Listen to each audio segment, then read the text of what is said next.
आपके हृदय में भी ये प्रश्न उठता है कि किसी को एक बार भगवान का नाम लेते ही मुक्ति की प्राप्ति हो जाती है और कोई वर्षों नाम जप कर भी वहीं का वहीं खड़ा है।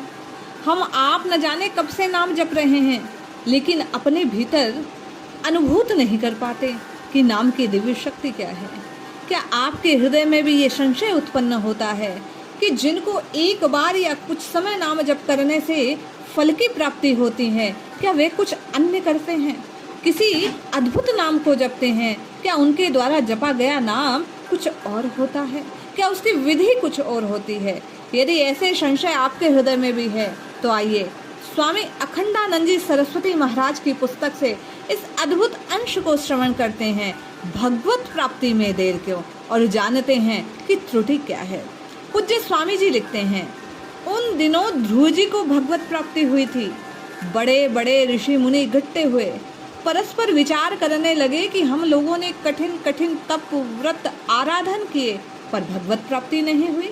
ये नन्हा सा शिशु 6 मास की तपस्या, भगवान इसे कैसे मिल गए?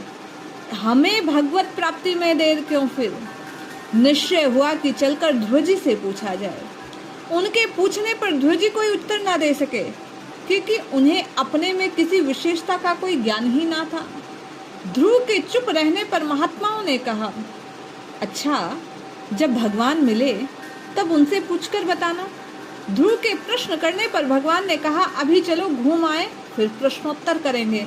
हम आपकी भी दशा यही है। हम भी निरंतर मन में ये विचार करते हैं कि हमें नाम के दिव्य अनुभव क्यों नहीं हो रहे, नाम की शक्ति से हमारे कष्ट क्यों नहीं कट रहे, नाम का प्रताप हमें अनुभूत क्यों नहीं हो रहा।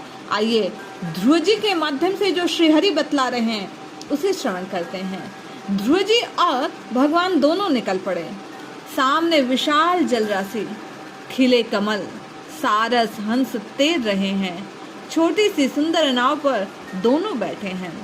भगवान ने पतवार अपने हाथ में ले रखी, नाव जल पर तैरने लगी। ध्रुव अपलक नेत्रों से अनुभूत स्वप्न राशि के समान उस अद्भुत अमीर रस का, उस सौंदर्य का, उस प्रभु के रूप का पान कर रहे हैं। भगवान ने कहा, ये तुम्हारे आदि काल से अब तक के उन जन्मों की हड्डियों का पर्वत है जिसमें तुमने मेरी भक्ति नहीं की। आगे बढ़ने पर पहले से भी विशाल गगनचुंबी पर्वत देखकर ध्रुव ने विशाल जिज्ञासा से पूछा, भगवान ये क्या है? भगवान ने कहा, ध्रुव ये तुम्हारे उन जन्मों के पर्वत हैं, पहले से लाखों गुना बड़ा, जिसमें तुमने मेरी भक्ति की है।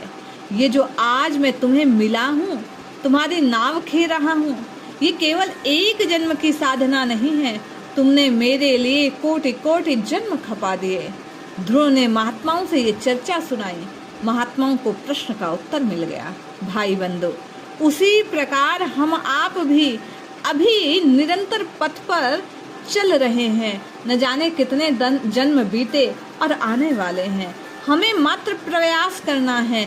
कलयुग की तो ये महिमा है कि प्रभु एक ही बार में रिझ जाते हैं, तो मन से, भाव से, प्रीति से नाम पुकारते रहिए। फल की, परिणाम की ओर दृष्टि ना कर केवल और केवल प्रीति और प्रेम से नाम पुकारिए, निश्चित लाभ होगा। ये महात्माओं का संकल्प है, ये प्रभु का संकल्प है।